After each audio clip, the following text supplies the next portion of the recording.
الحمدللہ رب العالمین والعاقبۃ للمتقین والصلاۃ والسلام علی اشرف الانبیاء والمرسلین۔ مسائل قربانی کورس میں انشاءاللہ العزیز آج ہم شب عید کی فضیلت اور اس میں اعمال اور اس رات میں ہونے والی کوتاہیوں کے بارے میں پڑھیں گے۔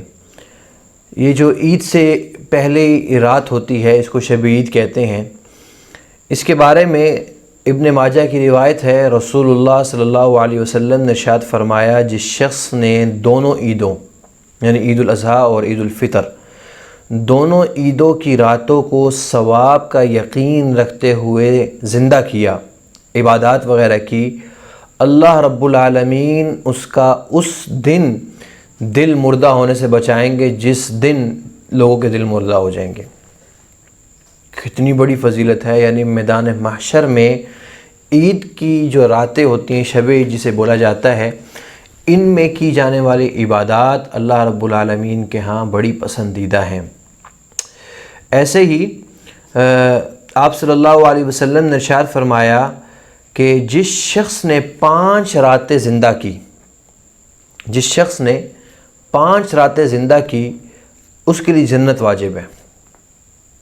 یعنی 5 راتوں میں جس شخص نے عبادات کی تو ذکر و عبادت کے ذریعے اس نے ان راتوں کو زندہ رکھا، اس شخص کے لیے جنت واجب ہے۔ وہ 5 راتیں کون کون سی ہیں؟ ایک 8 ذی الحجہ کی رات، یعنی جس دن حاجی منا جا رہے ہوتے، 8 ذی الحجہ کی رات۔ ایسی عرفہ کی رات، عرفہ کی رات، بقرہ عید کی رات، عید سے ایک دن پہلے عرفہ کی رات، یعنی 9 ذی الحجہ سے پہلی رات، اور بقرہ عید کی رات 9 ذی الحجہ کا دن گزار کے جو آنے والی رات ہے وہ تیسری، اور اسی طریقے سے چوتھے نمبر پر عید الفطر کی رات، یعنی جس کو ہم چاند رات کہتے ہیں، اور 15 شعبان کی رات۔ رسول اللہ صلی اللہ علیہ وسلم نے ارشاد فرمایا، جس شخص نے یہ 5 راتیں زندہ فرمائی لی، اللہ رب العالمین اس کے لیے جنت کو واجب فرما دیتے ہیں۔ کتنی بڑی گارنٹی ہے جو کہ رسول دو عالم صلی اللہ علیہ وسلم عطا فرما رہے ہیں، سبحان اللہ۔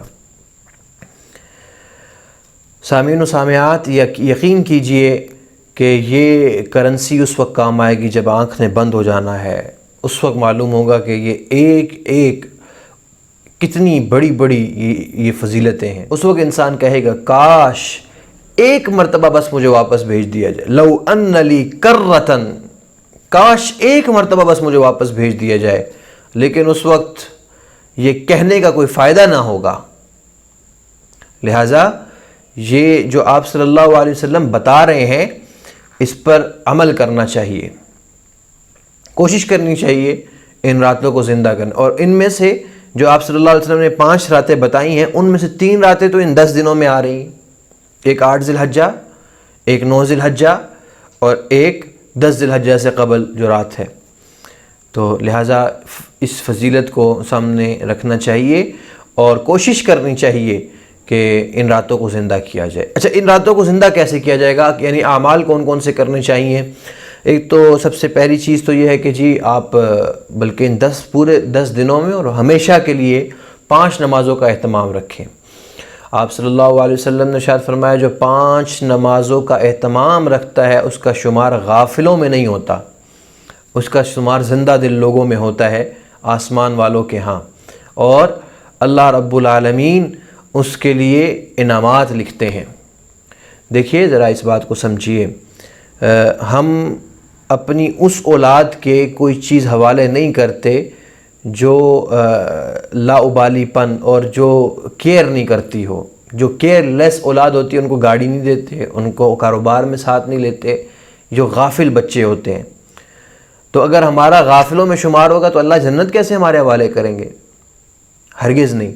تو رسول اللہ صلی اللہ علیہ وسلم نے فرمایا کہ جو 5 نمازوں کا اہتمام رکھتا ہے، اللہ اس کو غافلوں میں نہیں شمار فرماتے۔ تو لہٰذا ایک تو پہلا عمل عام جنرلی بھی اور بالخصوص ان 5 راتوں اور ان 10 دنوں میں 5 نمازوں کا اہتمام رکھیں۔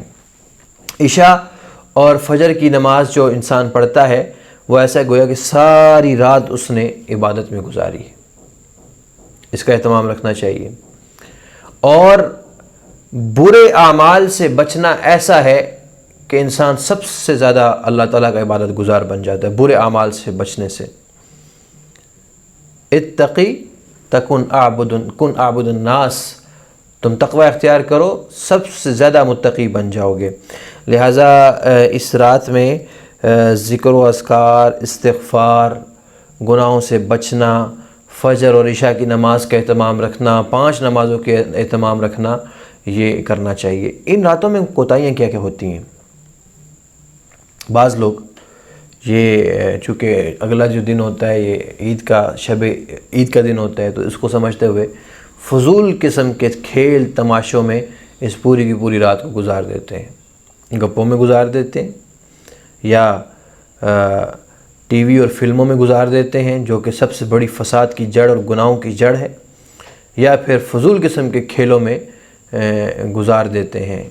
اور ایسے ہی بہت سے لوگ جو ہیں ان راتوں میں بازاروں کی چمک دمک اور سجاوٹ دیکھنے کے لیے بازاروں کی طرف رخ کر لیتے ہیں۔ ایسا نہیں کرنا چاہیے۔ اس رات کو غنیمت سمجھیں، ان اوقات کو غنیمت سمجھیں اور اپنی طاقت کے مطابق زیادہ سے زیادہ عبادت کیجئے۔ ذکر، تسبیح، تحلیل، لا الہ الا اللہ، سبحان اللہ، الحمدللہ، توبہ استغفار، اللہ کے ساتھ رجوع کوشش کیجئے۔ آپ دیکھیے کہ زندگی میں کیسے تبدیلی آتی، کیسی خوبصورت طاقت، روحانی طاقت اللہ تعالیٰ عطا فرماتے ہیں۔ لہٰذا اللہ رب العالمین ہم کو عمل کرنے کی توفیق عطا فرمائے اور ہمیں فکر نصیب فرمائے۔ سامعین و سامعات، میرے محترم حضرات اور محترم میری ماں اور بہنوں، زندگی بہت تھوڑی ہے، دنیا بہت چھوٹی ہے۔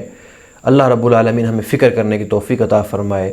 وآخر دعوانا ان الحمد للہ رب العالمین۔